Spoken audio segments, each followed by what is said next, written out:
oil reserves are being held exactly for situations like মধ্যপ্রাচ্যের পরিস্থিতির কারণে আন্তর্জাতিক বাজারে অস্থিরতা তৈরি হয়েছে, যা বিশ্বজুড়ে শিরোনাম হচ্ছে।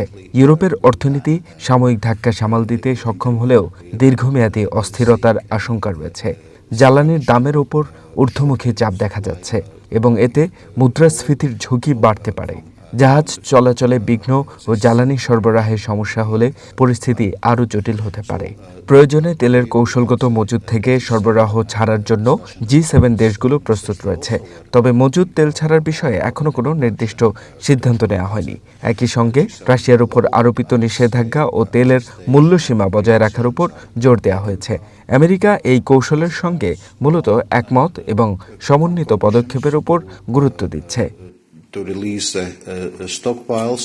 Well, in the G7 call, we didn't had detailed discussions on specific conditions, but we broadly agreed that in a situation like this, where we are facing disruptions, we stand ready to release them. Yes, well, first of all,